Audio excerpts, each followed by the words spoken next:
Welcome to the Skip and Shannon Undisputed podcast. I'm Joy Taylor. You can catch us Monday through Friday at 9:30 a.m. Eastern, 6:30 Pacific on FS1.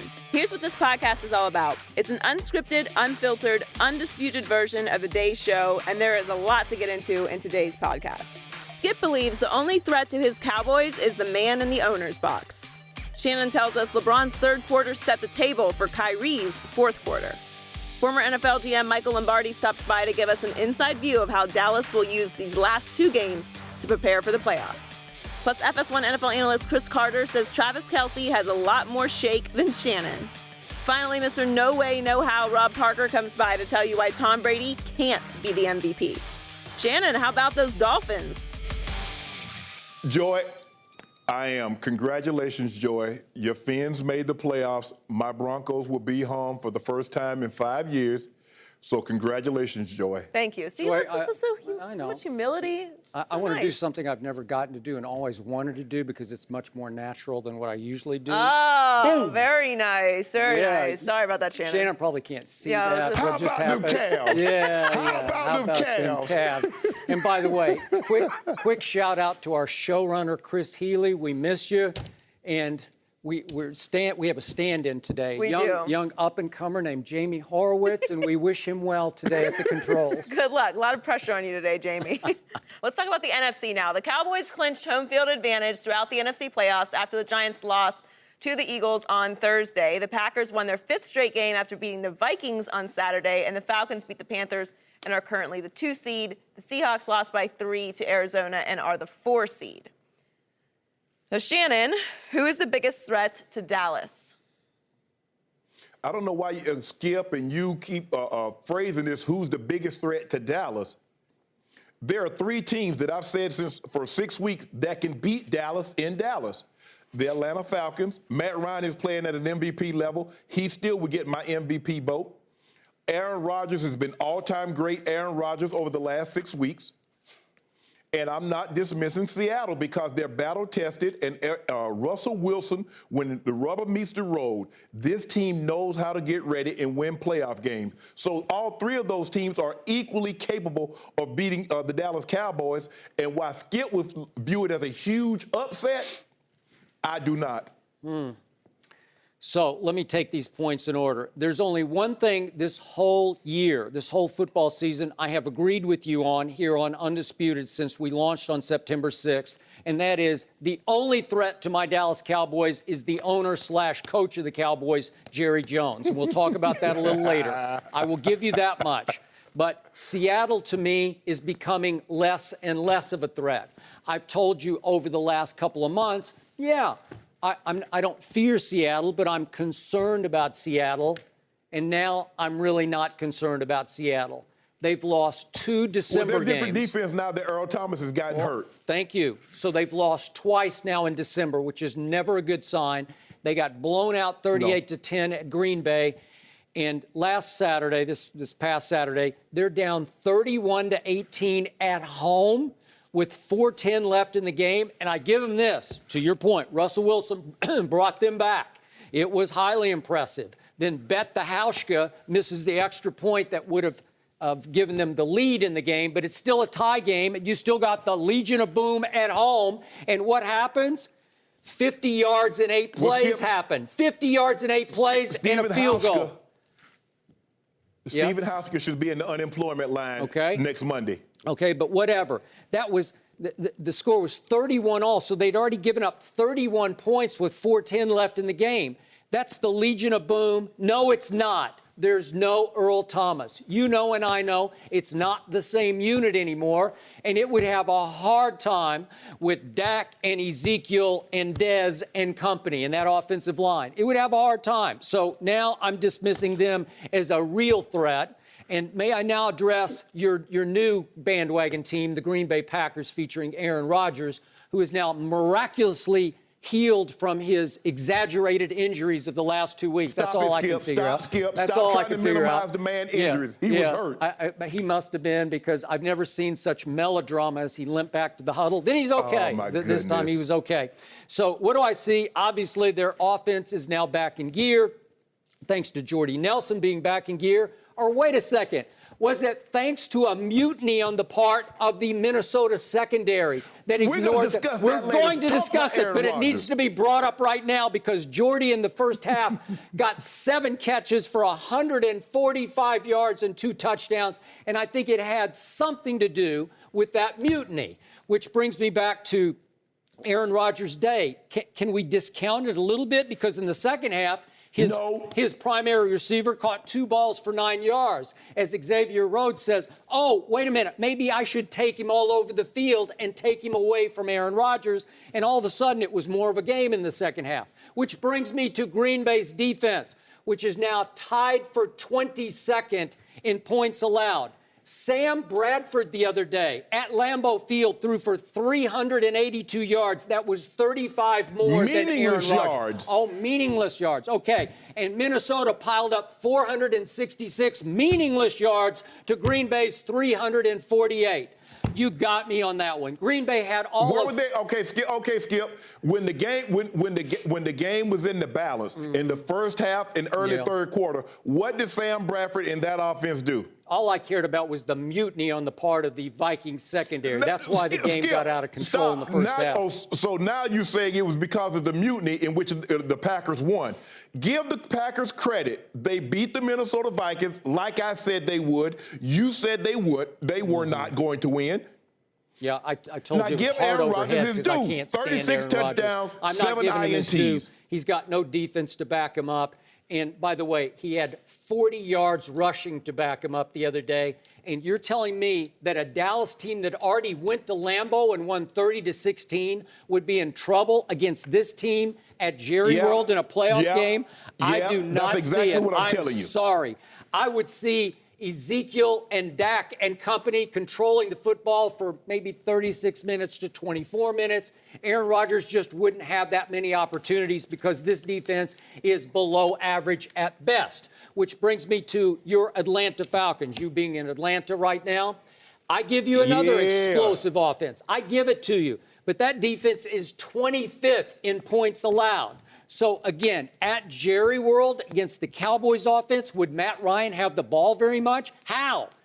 Nobody can keep the ball. These guys play keep away like nobody's ever played keep away. I'm sorry. I dismiss them again. Come up with somebody else. Are the Cowboys 13-0? They should be, but it's okay. So they've been beaten. Yeah, they've been beaten twice by 1 point and 3 points. Okay, excuse me, not teams. A team has found a way to beat the Cowboys. Am I correct? One team, by 1 and by 3. Okay, so I would take Matt Ryan the way he's playing this year over Eli. I will take the running game, Devontae Freeman and Coleman, over the Giants' running game. I will take Julio, Mohamed Sanu, Gabriel, who the Cleveland Browns did have no use for, but Matt Ryan got him 6 touchdown passing. I will take their offense over the Giants. Do those guys play defense for the Falcons? No. Skip, you pretend like the Cowboys, you know what? This is going to really hurt you when you go to the playoffs, and in the divisional round of the playoffs, you're going to be one and done. My Cowboys have the 4th defense in points allowed in the National Football League. Again, Atlanta's is 25th, which brings me to the Giants. Your Cowboys would be like, you know what? I told you what I want. Be like Kevin Durant in college, one and done. Yeah. One and done. I thought you meant in the postseason. He did win one playoff game. That's what I'm saying. Yeah, they're going to be one and done. Okay. So here's the point. The only team I give any shot at is the Giants, just because they think they could come to Jerry World and they think they might be able to win. But again, Dak Prescott nearly beat them, played well enough to beat them in his rookie start in his first game. And the other point is that the game that he lost up at the Giants Stadium was with a wet football that even Eli couldn't throw, but Eli made one more throw than Dak, and it was 10-7. Are you kidding me? I'm threatened by the Giants. Give me a dry ball at Jerry World in a playoff game. Give me a team trying to beat a division rival for a 3rd time. I got it. I would love it. So now I see no threats. Only Jerry. It's the only threat I can see. Skip, I was nearly a Rhodes Scholar until I went to the introductory meeting and they found out I couldn't read a road map and they said, get out of here. Cowboys will be one and done. You know, I'm looking at your big head in the monitor. I knew you had a big head, so to speak, but man, you really got a big head now. You know, and you keep reaching and reaching. I'm glad. See, you take little pot shots when I'm in Atlanta and you're in LA. But true. I will be back tomorrow, Skip. Yeah, it's called. Well, we'll see. It's called farther, franker. The farther you are, the franker you can be, right? No mercy. The Cavs won by 1 point in yesterday's highly anticipated NBA Finals rematch against the Warriors. Kyrie Irving hit the game-winning shot with under 4 seconds left. LeBron James had a team-high 31 points in the win, and Kevin Durant led Golden State with 36 points. But Steph Curry only had 15 in the loss. So, Shannon, your Cavs got the big win, but what did you learn about the superstars in yesterday's game? What we learned is that Steve Kerr doesn't nearly think as much as Steph Curry as much as the media and some of the fans that root for Golden State does. Because in the most crucial possession of the game, 11 seconds left in the ball game, he substituted Steph Curry. A two-time MVP was substituted out of the ball game. Can we imagine what Skip Bayless had said if LeBron had done that?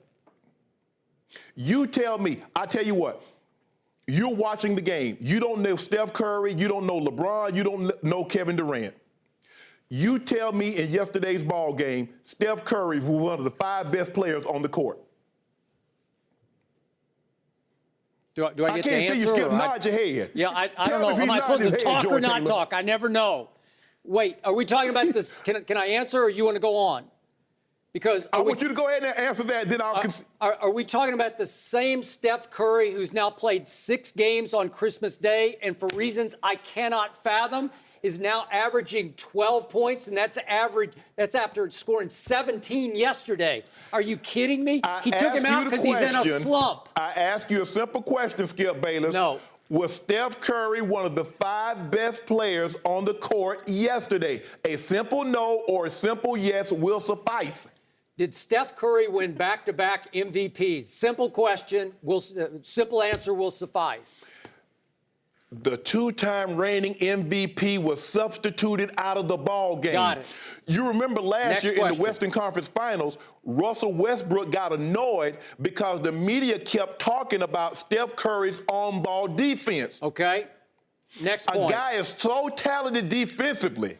A 2-time MVP was substituted out of the ball game. Okay, got it. Next question. Did that happen yesterday, Skip Bayless? Yes or no? Yes. And what else you got? You can go now. Is that it? That's all you got? No, I want you to talk. Go ahead, Skip. Oh, okay. Well, let me flip this around and ask you a question. First, I got to congratulate you. You did win back a case of Diet Mountain Dew yesterday. I congratulate you on that. Propel. Propel, whatever you want. It's the drink of your choice, and I give it up to you. You still owe me one case of something, but you have cut the deficit. So I'm proud of you, and I'm happy for you because you were looking bad on the show. Now you're starting to come back. So the point is, it was the all-time luckiest bet you will ever win because the Golden State Warriors had a 14-point lead with 9.5 minutes to go in a Christmas Day game. They have won the last 166 games they have played with a 14-plus point lead. By the way, my Spurs have won their last 496 games. They have played with a 14-plus lead. We're not talking about the Spurs. It's virtually impossible. Topic. Now, let's get to what really... I'm going to answer Joy's question. What did I learn about the superstars in yesterday's game? I learned what I've been telling you all along. LeBron James should drop to his knees every night and thank God that he has Kyrie Irving to close. Do I get to talk or is it your turn? Wait, whose turn is it, Joy? No, did you give the floor? I'm not going to let you talk if you're going to keep blatantly being disrespectful of LeBron. Okay, do I get the floor? Because I'm going to need it for a while here because I got a strong case to make. Go ahead, Skip. Take the floor. The closer on the Cavs is and always has been Kyrie Irving. Now think about this. Did Michael Jordan need a closer? Did Magic need a closer? Did Bird need a closer? I could keep going. I could name probably 20 other superstars who did not need a closer because they closed for themselves. Can you imagine Michael Jordan on a big stage, national TV, Christmas Day finals rematch game saying, you know what? On the final play of the game, I think I'm going to take a back seat and go stand in the corner while Scottie Pippen operates on Klay Thompson. Can you imagine that? It would not happen because Michael would never let it happen. And LeBron knows he has to let it happen because that's the way they're going to get that game home. And what about the Kerr and the Paxson shots in the finals? Okay, but that was Michael's idea in the huddle. I'm going to give it to you and you be there and be ready because I'm going to set you up because they're all going to come to me. Idea. You better believe it was. Go check it out. Go read up on it. So here's the point. Michael Jordan would have said, no, give me the ball in the whole fourth quarter. If they're down 14, he's going to want the ball, and that's all Kyrie wanted. He played one of the all-time great regular season fourth quarters on offense and on defense because Kyrie not only scored 14 on offense while LeBron James had 4 points on 2 wide-open dunks assisted by Kyrie Irving. Wow. Uncle Drew. Kyrie gave LeBron 2 wide-open dunks, but meanwhile, Kyrie's scoring 14, and now we get to the play of the game. This is the underrated play of the game. If we could see this with 42 seconds left, check out what Kyrie does. Long miss, long rebound. Iguodala has it. They're up 3, and Kevin Durant's breakaway layup. Do you realize what Kyrie did on that play? He not only got his hand on the ball as Iguodala's trying to give it to Kevin Durant, so he blocked the pass, then he keeps sprinting down court and steals it from Kevin Durant. You tell me, I got a simple question for you. If Kevin Durant gets loose for that dunk, it's Golden State up by 5 with what, maybe 35 seconds left? Tell me what happens down the stretch of that game. I'm pretty sure Golden State would have won. So Kyrie saved the game at that point, and then, of course, go ahead. If you want to go, you can go. Can I interrupt you? I want to just ask you this question. Why are you so sure with 42 seconds on the clock, they would have won the game had Kevin Durant got that layup, but they didn't hold a 14-point lead? Because we're up 5, and again, maybe 10 more seconds run off the clock, 7 more seconds run off the clock. There's not going to be enough time left to overcome a 5-point deficit at that point. I don't care what you say. That's just me. Kyrie saved the game. Now it's time. Wait a second. But you know what, Skip? I love how you did this.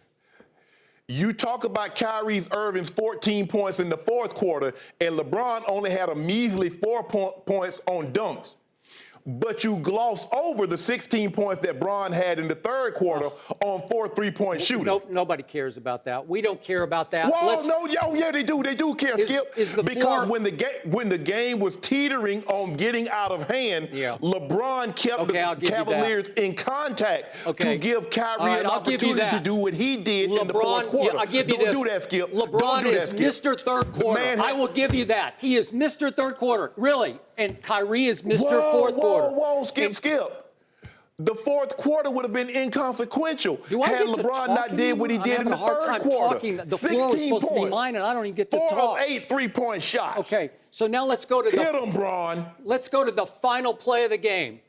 It's Kyrie bringing the ball up, going Russell Westbrook, while LeBron goes to the far right corner with KD on him and just says, I'm going to be a decoy. I'm going to stand over here and be a decoy. In Kyrie's way. And Kyrie does some work on Klay Thompson. Remember, Klay is 4 inches taller than Kyrie Irving, and he takes him to the basket, then wheels back, shoots an incredible, astonishing fall away. I don't know how he got it to the basket, but he did because he's always clutch. And I keep telling you who made the shot of the NBA Finals last year, Game 7, when nobody could make a shot. Kyrie finally said, give me the ball and get out of my way. I will close the deal. And he closed the deal again. No one has ever questioned Kyrie's offensive talent. We know what Kyrie Irving is offensively. But you know what they were before they got LeBron back? In the lottery. Yeah. They got Anthony Bennett. They got Andrew Wiggins. Yeah. That's what they were without LeBron James. And so you know what? You can minimize LeBron all you want to, but this is what we know. Going back to 2001, to 2015, LeBron has taken 10 fourth quarter OT playoff game shots. He's made 6 of them. Yeah. 3 of them walk-offs. Yeah, you're talking about one Michael layup. Jordan has 11 shots. Yeah, I know. 5 the stats. 5 shots. Yeah. And you know what happened 3 against walk-offs. my San Antonio Spurs? Game 6, LeBron's so lucky to have that We're one not talking extra about the ring. San Antonio Spurs. Wait, you just We're went back talking into about Golden history. State I don't get to go back into history. With the 2-time MVP. Oh, well, let's change the subject. But let's change it back now to the last play of the game. No. Hold up. I'm looking at my hold up. I'm looking at B Block's topics. It's Cavs and the Warriors. Nothing about Golden. Nothing about San Antonio. I'm trying. Here's my point to you. The closer is Kyrie. The clutch gene belongs to Kyrie. LeBron does not have a clutch gene. Kyrie has one of the big clutch genes I've ever seen. And the point is, I'm going to finish. You are disqualified now from talking about LeBron James as MVP because after what I saw yesterday, nobody who could be in the MVP conversation can get away with just taking a back seat in the fourth quarter to the other guy on his team. The MVP of the Cavs is this guy. It's Kyrie Irving. I would hate to see what would happen to LeBron without Kyrie right now because they might be closer to that team you were describing when Kyrie was there. I'm sorry, but that's what it is. No more MVP talk. We saw what LeBron with the Cavs were without Kyrie. They were in the playoffs. They went to the finals. The Cavaliers with Kyrie got Anthony Bennett. They got Andrew Wiggins, back-to-back years of overall number 1 draft picks. Mm-hmm. We know that, Skip. You can't gloss over what LeBron did in the third quarter while just trying to highlight what Kyrie did in the fourth. What Kyrie did is unbelievable. He's very talented. But don't try to minimize LeBron in the third quarter. Okay. 16 points, Skip. Now I'm going to maximize my big picture point about this game after I did all the sweet Cavs stuff that they deserve. Now it's time. One more thing, Skip. Was Steph Curry one of the 5 best players on the court yesterday? We already did that. A simple no or a simple yes? We did it. I said no, he looked terrible. If I had seen that game and I didn't know anything about Steph Curry, I'd say I don't know how he won. An MVP looks terrible. Okay, here we go. A 2-time and 1 unanimous looks terrible. Now, here's the big picture takeaway that most sane, rational people would have from that game. The refs robbed the Golden State Warriors of chances to win the basketball game. And it started with the LeBron dunk with 143 to go. LeBron, can we see it? LeBron, no, we went to the last play. We got to go to the LeBron dunk first. Here we are. I want you to come home. Hang. Somebody's swing. To carry me home. He swung 3 times on the rim. King James. It's an outrageous technical foul. You've got to call that. Oh, but it's Christmas Day in LeBron's house with LeBron swinging on the rim 3 times, taunting the visiting team, and you're not going to call that? And I got to give props to my man Mark Jackson for having the guts to say, that's a technical foul. And what should have happened was Kevin Durant should have had a free throw at the other end, and he would have made it. It would have been a critical point in this game. We knew what was going to happen at the free throw line at the other end. LeBron always misses late free throws. He missed half his free throws yesterday. He missed that one. Sorry, So there you go. That's number 1. Now let's go to the last play of the game, please. Thank you. Now we got, wait a second. Richard Jefferson steps on Kevin Durant's foot, then body fouls him and knocks him down. And all I want to do is leave you with this, Mr. Sharpe. Could we hear Kevin Durant's view of what happened on the final play of the game, please? Thank you. I don't know. I gotta get a shot at it, but I'll leave it at that. Just get stepped on, or what kind of happened? Quarter, I was trying to make a move, and fell, and I didn't fall on my own. I didn't fall on my own, said Kevin Durant. How beautifully understated that was. Without actually criticizing the officials to the point you might get fined, he nailed it. He said, I didn't fall on my own because Richard Jefferson had to switch. LeBron was originally on KD. He got screened, and Richard Jefferson had to come off and jump on Kevin Durant. hit his foot, stepped on his foot, knocked him down. It should have been Kevin Durant at the free throw line shooting 2 free throws to win the basketball game. Could Kevin have made those 2? I'd give him about a 65% chance. So I'd give him a shot to make both of them. But I know he would have made one. Bayless. So we would have had overtime, and who knows what might have happened after that. I want you and Kevin Durant to stop crying because Kevin Durant went and linked up with 3 other super players in the hope and aspiration of being able to beat LeBron James, and he still can't do it. 18-4 now. That's what his record is. LeBron James hung on the rim so long, he called Uber Lux and said, I need me a black XUV because me and Savannah and the kids need to get a ride home because this game is over. So would Shannon Sharpe have called a technical foul on hanging and swinging on the rim? No? Oh, well, No, then you must I also not know would not have called a technical foul on Richard officiated. Jefferson for dunking on Kevin Durant and winking at him. Would Shannon Sharpe have called a that with you, big foul? fella. Was that a foul on the last play of the game, Richard Jefferson on Kevin Durant? Was it a foul? Simple question. It was not a foul. Oh, not a foul, says Shannon Sharpe, who has No. absolutely no objectivity because he wears LeBron jammies to bed every night. That's all we need to Will know. you stop telling people what I wear to bed? Wow. No objectivity. So I No one congratulate told you. Kevin Durant to have a size 20 feet, Yeah. 20 shoe. I So congratulate you. he started stumbling, Yeah. and he Yeah. Skip. You see the money? Look at this, Skip. I don't know what I'm One looking hand, at. Richard Jefferson. Hold on. Whoops. Can we talk about Richard Jefferson? You know, last year he put that dagger 3 in Steph Curry's eyes. Steph Curry said he's the big brother to Klay. So he didn't want Klay Thompson to feel left out. He said, I got one for you too, Klay. Yeah, nobody cares about Damn. Richard Jefferson. They only Oh, yes, care they do. about the Oh, yes, robbery they we do. saw at the end of the yes, game they by do. LeBron swinging on the rim and And Richard you know what, Jefferson Skip? getting away with the foul. That's all anybody cares We about. It's own okay. the Warriors. Yep. And you by own the I mean Warriors. we, you I were mean the down Cavaliers. 14 with 9:30 left, and it took Draymond Green coming apart. You know what? Draymond Green deserved a ring off the finals for getting suspended in Game 4 and missing Game 5. And yesterday, he deserved a Cavaliers game ball because he had 6 turnovers. He had 3 in the fourth quarter. Are you kidding me? Draymond flipped out at the first of the game. I Cavaliers- thought he was going to get ejected right in the get-go from the first minute of the game. What is wrong with him against LeBron James? He wants it so badly, The he goes Cavaliers- completely over the edge. The Cavaliers have now beaten the Golden State Warriors 4 straight times. KD is there now. The Fantastic Four got taken down by the Wonder Twins.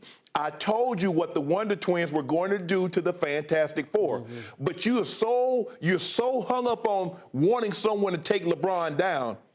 He's at his apex. He's one of these big lions in the Serengeti that has that big, dark, black mane. That means he's prime and he's ready. And he got a young lion beside him. And Kyrie, they finna take over the whole Serengeti, which is the NBA. I love Kyrie Irving. I've tried to tell you that from the start. He's one of my favorite I don't want you to love players. anybody on the Cavs. And you know what? I hate to remind you of this, but before the year started, I picked the Cavs to win it all because I didn't think Golden State would come together You on trying time to jinx do them? it. I know what you do, Skip Bayless. I'm not. But it looked like they were on Yes, enough you of a are. roll Yes, to you win are. this game They against are, that and team. they're going to win it. Yeah, and They're they not should gonna have won disappoint yesterday. you. They're They not should going to have make won you into a yesterday. liar. I promise you. Up 14. Can you imagine that? And they throw the ball away Yeah, again and again Think about and this, again. Skip. With the last 3 MVPs, the last 4 or 5 scoring champs, Cavaliers took them down. And Steve Kerr took out his 2-time reigning MVP with 11 seconds. And In LeBron. a baseball term, that would be somebody substituting center field for Ken Griffey Jr. Yeah. You know, Ken, you got 10 gold gloves, but we think this guy's better than you on defense. Yeah. All I know is that LeBron James watched Kyrie take over the fourth quarter and win the game. That's all I know. Disqualifying your MVP for LeBron. And just from like this point Kyrie forward. watched You're over LeBron and in the out. fourth quarter, Yeah. keep him in the ball game. Yeah. Well, congratulations, Hold on, Skip. Shannon. You stole another one. LeBron had 4 threes yesterday. KD and Steph Curry, who you say are better 3-point shooters, No, wait a had second. 4 3-point made between the two of Wait a them. second. You kept telling me all last week that LeBron's a better three-point shooter than Klay Thompson. And the other gaffe. That's not what I said. Yes, you did. Yes, That's you not did. what I said. You said it again I and said again. his percentage this year. Okay, but you were trying to make that case, which was bogus. No, Klay I'm not Thompson trying to make anything. had the hottest hand on the floor abundantly yesterday. clear in what I said. Klay Thompson made LeBron's percentage this year. I can't speak. Klay Thompson made 5 threes yesterday and had the hottest hand on the floor, and they wouldn't give him the ball enough. It was time to feed that beast. And if they'd fed him and they missed a shot clock shot at the end of LeBron was guarding, I'm sure. Yeah. LeBron was on him. Yeah. LeBron he was put that smoking is what he was, man. Well, the Cavs and Warriors will play one more time this regular season on January 16th. Lucky for Steph Curry, that is not Christmas because he is lost on Christmas. No mercy. Before we get into tonight's Cowboys-Lions matchup, one of Skip's old friends put together a music video that really captures how he feels about his Cowboys. So let's take a listen. Skip Bayless, the expert who said the Cowboys are going to the Super Bowl. Here we go. Go ahead, Skip, it's all you.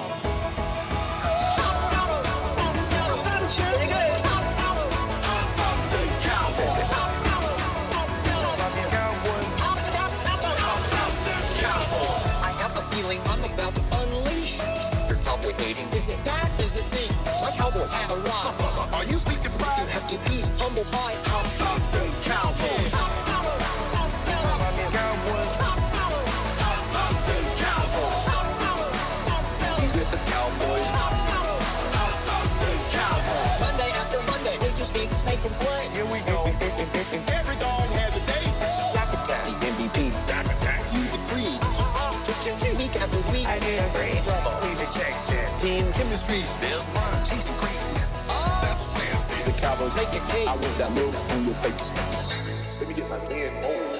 How about them Cowboys? How about them Cowboys? How about the Cowboys? How about them Cowboys? How about them Cowboys? This team is not just best in the East.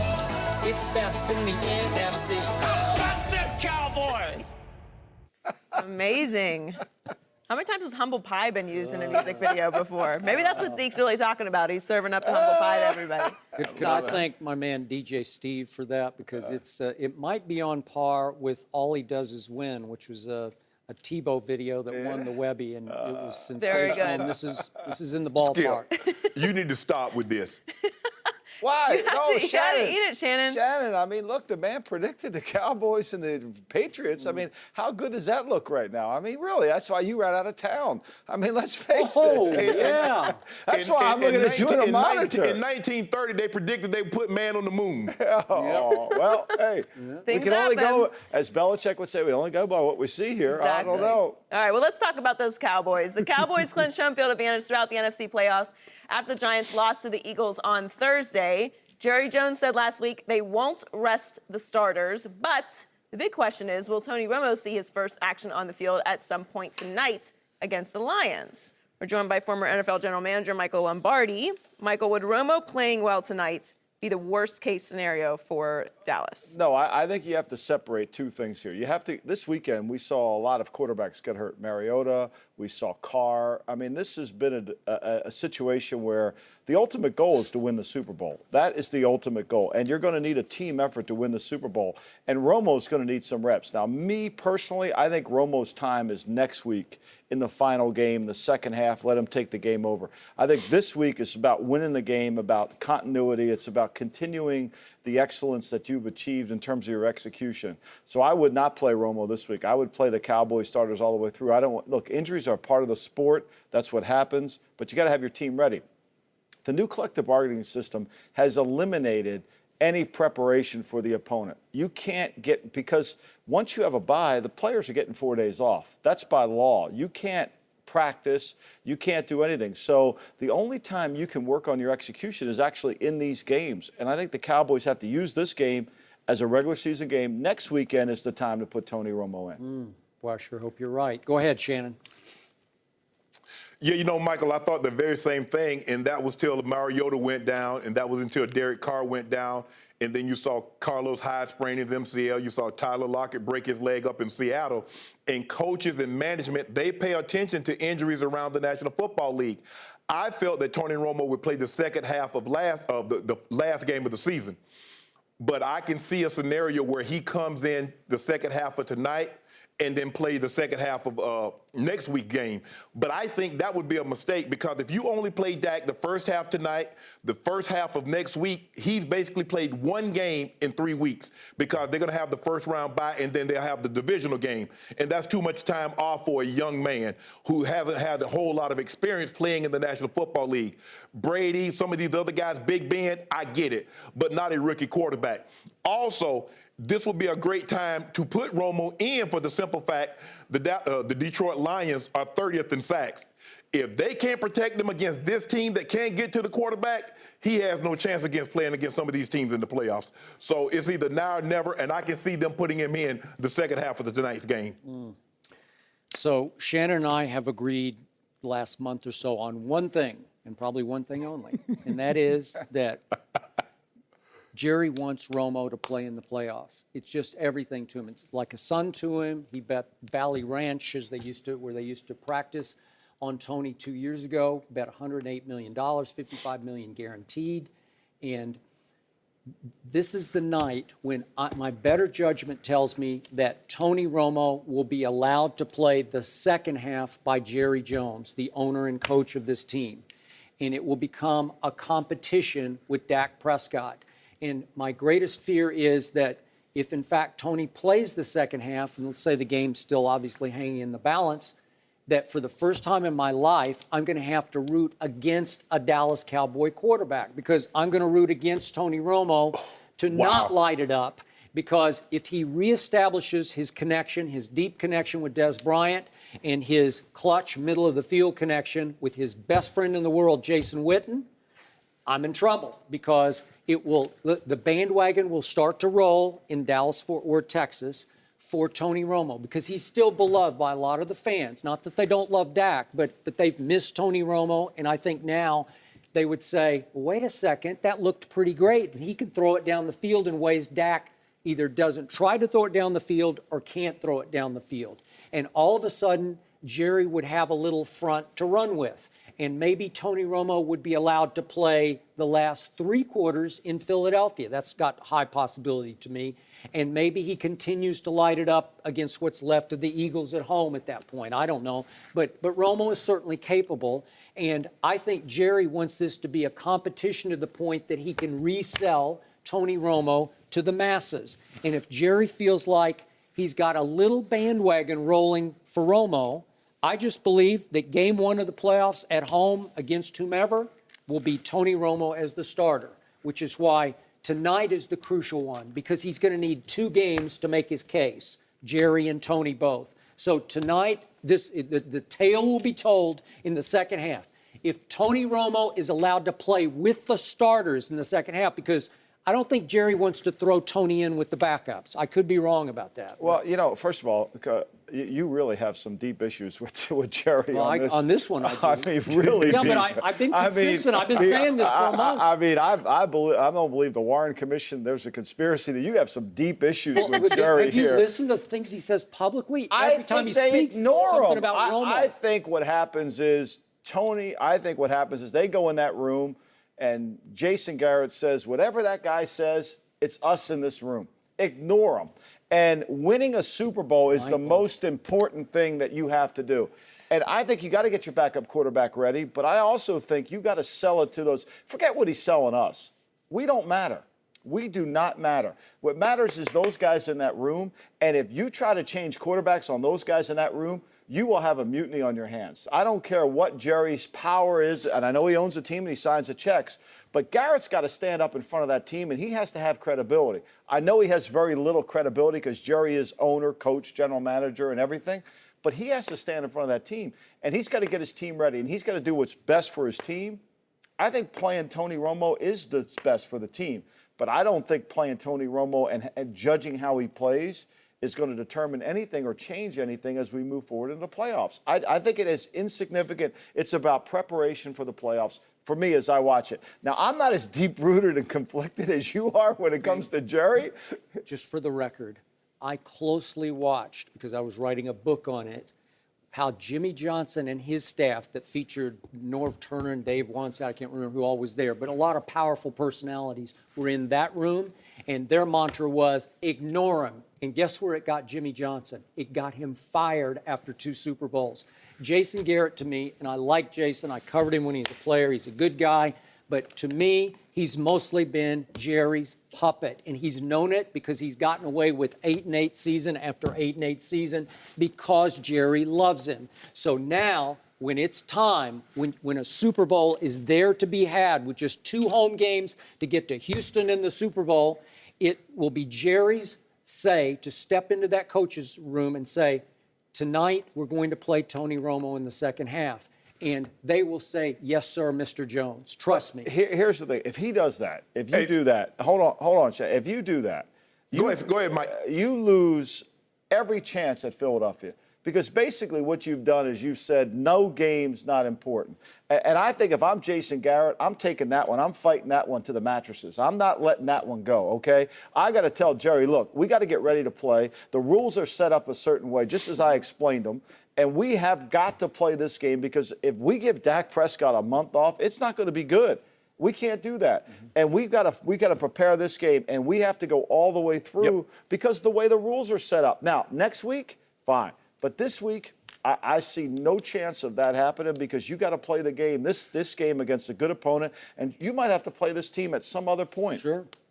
Go ahead, Shannon. You know, I think Michael and Skip, we agree. The most important thing is the Super Bowl, but that's not to Jerry because Jerry said his greatest disappointment, his greatest regret was to go to and win a Super Bowl with Tony Romo on this roster but not be the active quarterback. And because here's the thing, Jerry has told us how good Tony Romo looks running the scout team against that defense. Yep. What better way to verify what he's saying as to put Tony Romo in the game and see him throw a deep touchdown to Dez Bryant, to see him throw a deep touchdown to Bryce Butler. Oh, my goodness. Can you imagine what the headlines will be Tuesday morning? I actually think, to me, the bigger story is playing Randy Gregory. That's the guy that they need to play. I know that's the guy that has to play. Tony Romo's never going to play. He is eligible to play. You got to play Tony. I mean, Tony Romo, there's no guarantee Tony Romo can get through a half healthy. He didn't get through a preseason game healthy. Like, he's got to go out there and try to reestablish his NFL career. There's got to be some uncertainty about it, whether he can take a hit, he can stand back up. If he gets sacked in a game in the last game against Philadelphia, there's going to be a quietness in the stadium when he gets hit. Can he actually get up? I mean, this guy has not proven to be durable in 2 years. Not his fault, but it's just the facts.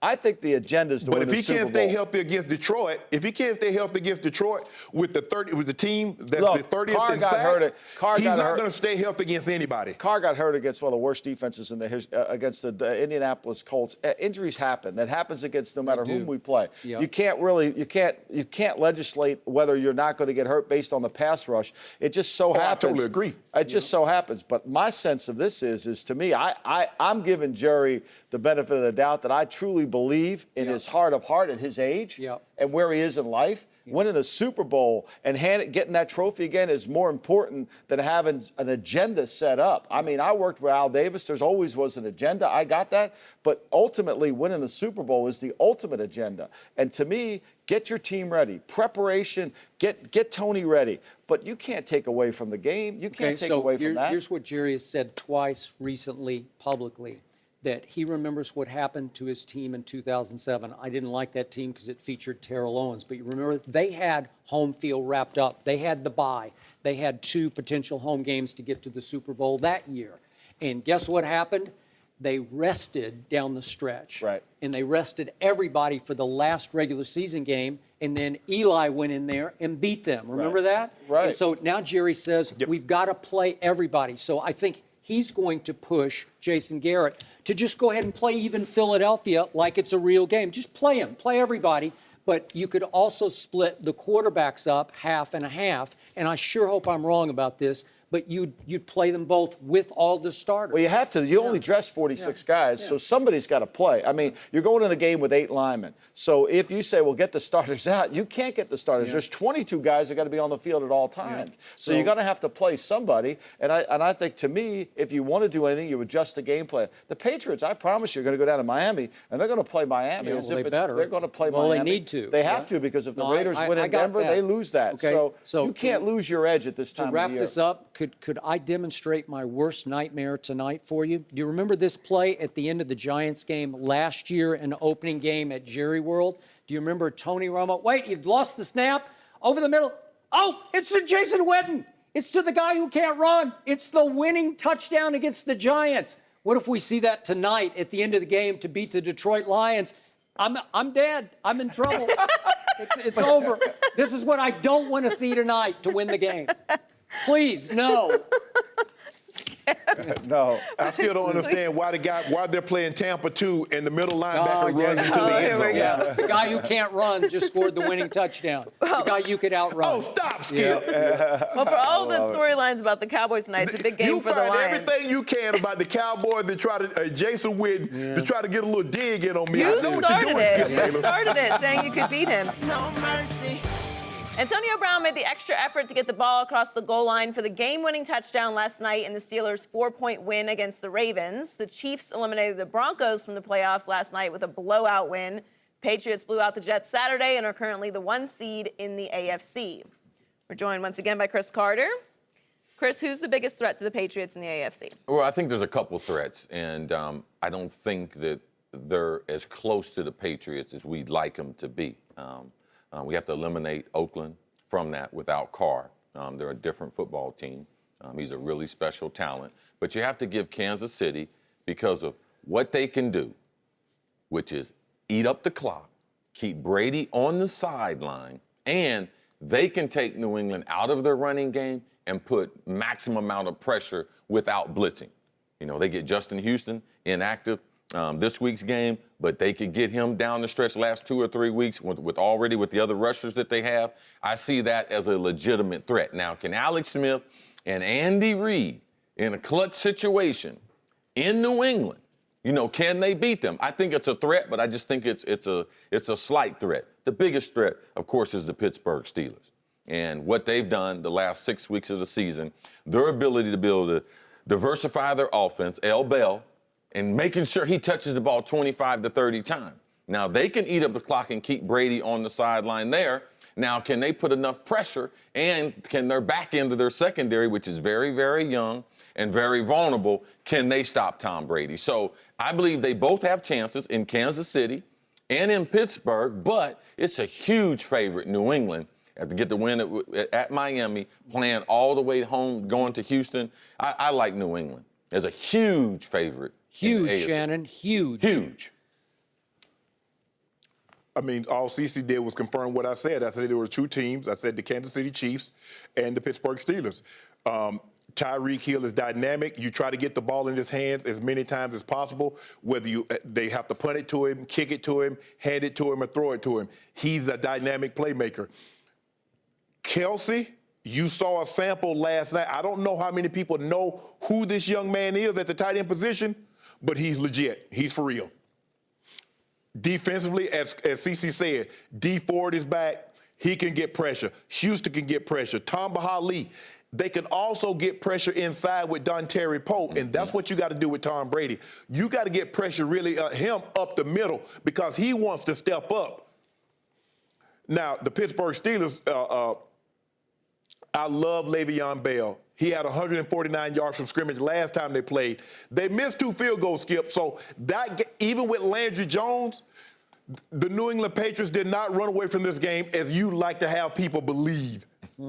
So moving forward in the playoffs, and considering they have yet to face a quarterback that's going to be in the playoffs, they can be beat. Pittsburgh and Kansas City, they're the only 2 teams that have a realistic shot. And all things being equal, I wouldn't be surprised if Kansas City or Pittsburgh took them down. So, Shannon Sharpe, scale of 0 to 10, 1 to 10, what is your faith in Pittsburgh to win in Foxborough in a playoff game? 7.5. 7.5. 7.5 to 8. Well, I got some sad news for you. It's over. What's that? New England is going to the Super Bowl. I'm sorry, it's over because you're reaching and reaching, and you continue to reach for somebody to emerge as a credible threat to the New England Patriots in Foxborough. And the Pittsburgh team I saw yesterday is not that team. They're not good enough on defense. Tom Brady would throw a party in Foxborough on this defense.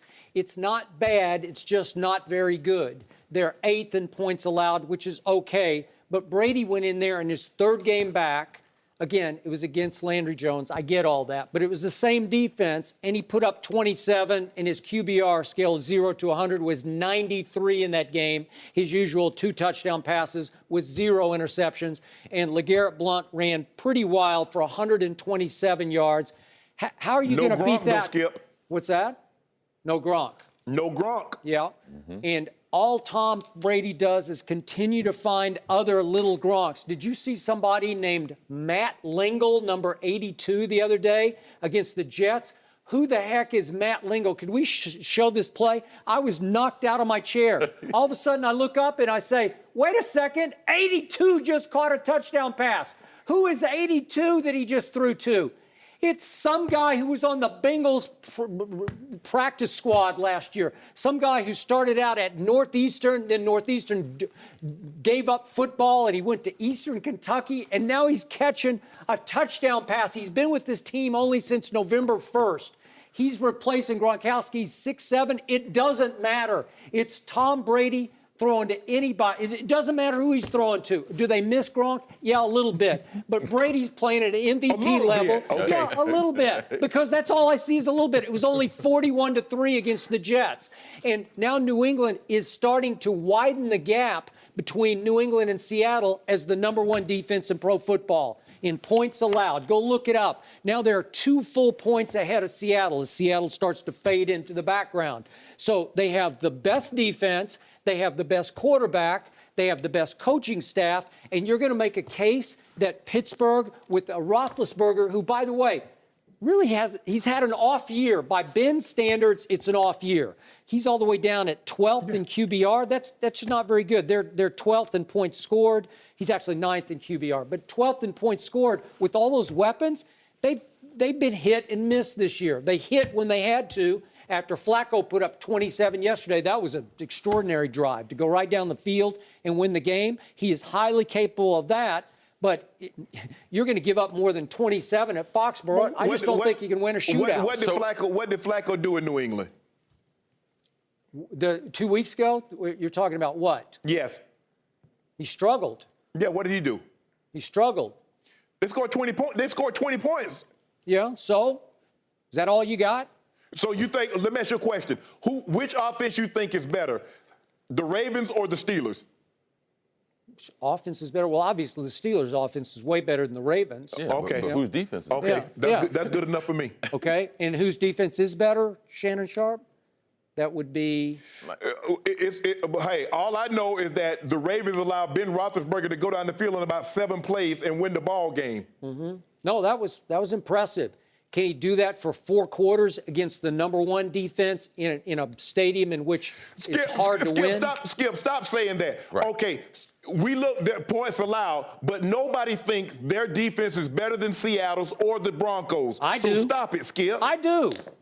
I think No, you don't. I think situationally, New England's defense has changed over the last 8 weeks. Now, they're not a great defense, but what they do is they put the players in great situations to be successful. Now, you might be able to move the ball between the 20s, Maybe. but they tighten up in the red zone, play a lot of zone, and put pressure on the quarterback. So I understand you liking New England's defense because they really have improved, but to me, there's no one in the AFC without Carr that scares New England. Yep. So, yeah, we're doing a show. Do they have a chance? Yeah, we're playing football. We're doing a show, Shannon. That's all we're doing is a show. Well, also, I've seen New England, the greatest team in the history, They didn't have any chance. I've seen them lose, too. That's so true. The I reason would why agree. we play the playoffs, this game in Miami Yeah. is huge. Okay. Because Miami. You know what? I'll give you that. This is huge. This is a big deal, and it's no. Because they're a no- different team no out of New walk in England. the park, like in Miami. Well, Miami always plays them hard in that Always, game. especially always. that And last game. Yeah.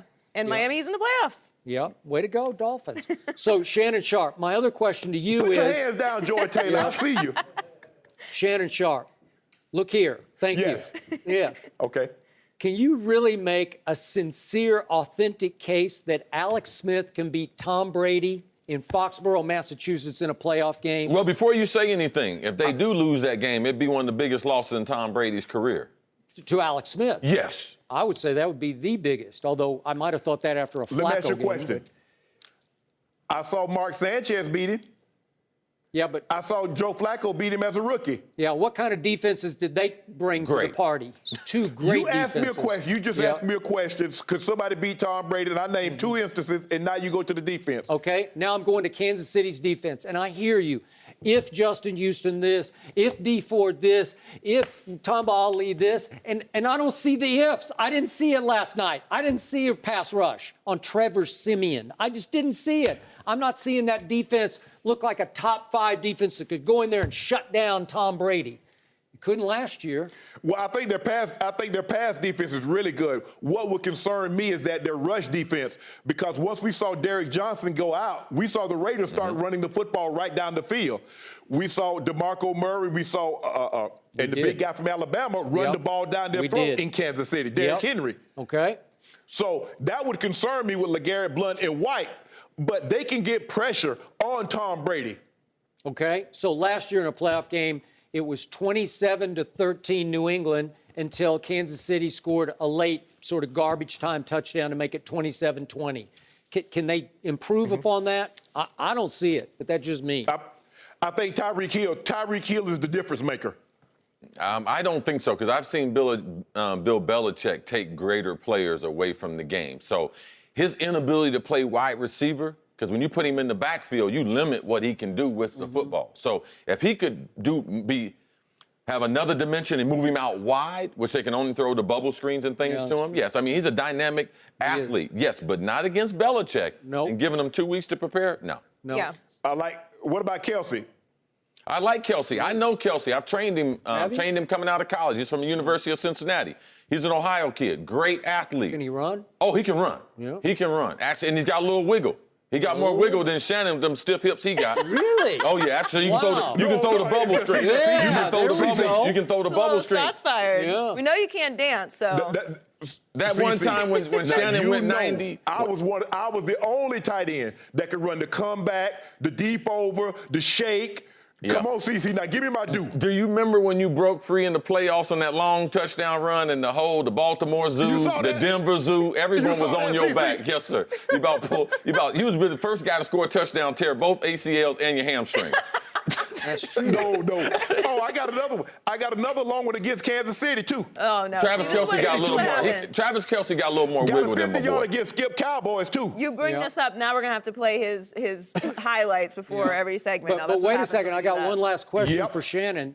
Could you outrun Travis Kelce right now the way you could outrun Jason Witten right now? No chance. But I will bet a month's pay I can outrun Jason Witten. No mercy. Talking to NFL MVP, Ezekiel Elliott leads the league in rushing and plays tonight against the Lions. Matt Ryan threw 2 touchdown passes in a blowout win. Aaron Rodgers had 5 total touchdowns on Saturday. Tom Brady threw 3 touchdown passes in a blowout win over the Jets. Brady has thrown 25 touchdowns with only 2 interceptions this season. We're joined once again by Michael Lombardi, and Rob Parker is back with us. Rob, is it now ridiculous to give the MVP to anyone other than Brady? It's ridiculous that Tom Brady is your leading candidate to be MVP because when you look, Skip, yes, look at me with those eyes. You've had too much impact. When you look at his MVP resume, it's fraudulent. It's a Shannon, total fraud, all right? Don't go look. I'm going to say total fraud. First of all, he should be eliminated for the suspension, which he missed 4 games, so that should take him out of the running, period. Number 2, his 2 signature wins. Can I give you his signature wins this season? Denver, not a playoff team. Baltimore, not a playoff team, so he beat his 2 signature wins came against teams that aren't even going to the playoffs. Now let's take a look at the quarterbacks that he's beaten. How many, out of all the quarterbacks he's beaten this year, how many quarterbacks do you think are going to the playoffs this year? How many? I think, Just take a guess. Skip, give me a number. You can only... One. Russell Wilson. One. So when you look at this, his MVP resume... Under your logic, they should have called the league office and said, that's not it. We're playing this bad team this week. We don't want to play. We want to play somebody else. You can only play who you have to play. Under Tom Brady's MVP resume, right, when you look at it, is more fraudulent than George O'Leary when he was at Notre Dame. That hurts. Oh, that hurts. That's bad. Go ahead, Mike. I don't know. Look, I think Aaron Rodgers is the MVP, but I think all of your reasons to dismiss Tom Brady are completely fraudulent. Completely fraudulent. He can't control who they play.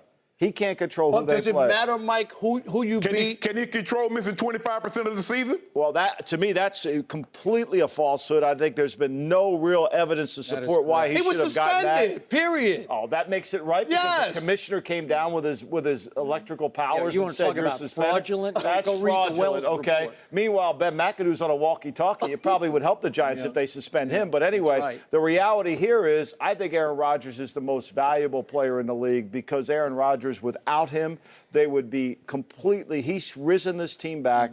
They finally gave him a tight end, a tight end that could actually do something in Jared Cook, a running back Montgomery that actually looks good. They've given him some weapons, and the counselor over here to my left, somewhere in Atlanta, he left town. He was killing them a month ago, saying it was all his fault. To me, he's the best player in the league this year because of what he's done for his team. So, Shannon, you got LeBron? Oh, he's going to win the MVP in basketball. Yeah, and football. But first of all, it's ridiculous that Tom Brady is even in the conversation. I agree with Rob. But the simple fact, if you look at my MVP is Matt Ryan. 34 touchdowns, 7 INTs.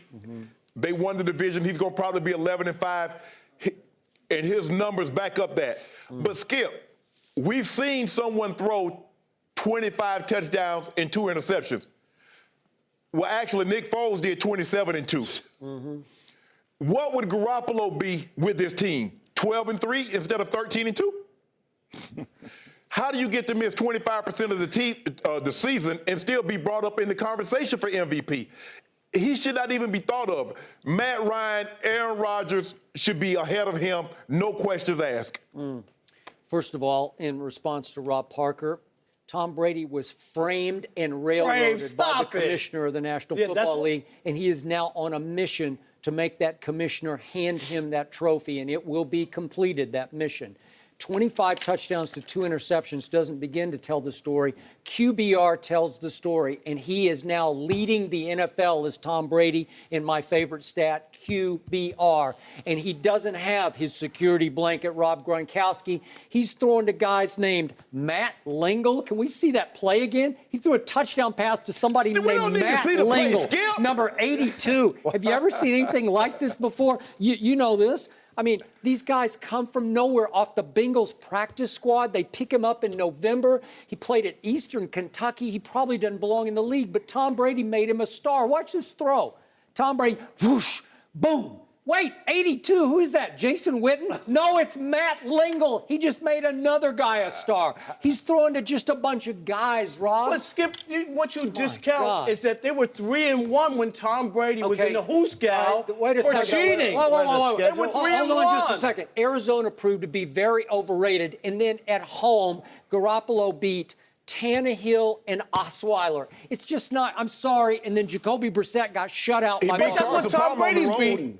Tom Brady's beating the same cast of characters. One playoff-bound quarterback. He can't control that. No, but it does matter, Mike, who you beat. It does. When I take a look at body of work, Aaron Rodgers right now has to go through his own division in order to play in his division rivals to get this done. to run His the own table. division, beating Matt Barkley. I mean, come on. I like Aaron Rodgers. I think, but Yeah, but he's going to have to beat Matthew Stafford at Ford Field to get it done and make the playoff. You tell me if he doesn't do that, he's not the Brady MVP. Couldn't meet the challenge. I mean, what? You don't think Brady No, would but relish he in hasn't that been. challenge? He hasn't been challenged. Well, Is my he can't. point. What's he going to do? Call the league office and say, "Oh, we got to reschedule somebody. I need more competition." He should, you know what? He's Put his mowing hand it up, down. Mike, and He's say, you mowing know it what? down. This season is fraudulent, and I don't deserve the MVP. As Skip, Skip can I said, ask Skip a question, please? the case against him was fraudulent. Go ahead, Shannon. Skip, you talk about the tight end that Tom Brady is making good. That really gets But Taylor Gabriel was released by the Browns. The Browns found no use for this young man. Yeah, and it was So a was big Deion mistake. Lewis. Yep. So Matt was Ryan Deion throwing Lewis. That's six a good touchdowns. point. So was Yep. Deion Lewis released. So Yep. was Willie Snead. We can make an all-star team of Yep. players released from the Browns, so Yep. that really goes without saying. I mean, we could go through Yeah. chapter and verse of all those guys. Thank you, Michael. Yeah. Shut him down again. You got anything else, Shannon? Hey, the guy missed a quarter of the season. He missed a quarter of the season for some reason. Yeah, And we've seen 27 touchdowns with 2 interceptions Yeah. just 4 years ago by Nick Foles. All I know is that Matt Ryan has lost 5 games. He lost at home to Tampa in the opener, and he lost to Phillip Rivers and the Chargers in Atlanta. I'm sorry, you're disqualified. I Matt. would like to address this Nick Foles thing. I think let's take a poll. I'll call 5 defensive coordinators today, Wade Phillips being one of them, and ask them, would you rather face Nick Foles and his 25-2 or Tom Brady and his 25-2? What do you think the consensus of that poll is going to be? They would say, wait a minute, do we Well, know all I know what? against the Broncos defense, he had under 200 yards, under 50% completion, and no touchdowns. Because he didn't have to do anything because you weren't going to score any points. You could have put the ball on the 5. They weren't going to score any points. You know, the Broncos have all I'm proved saying is they you can't asked Wade score. what he wanted to do.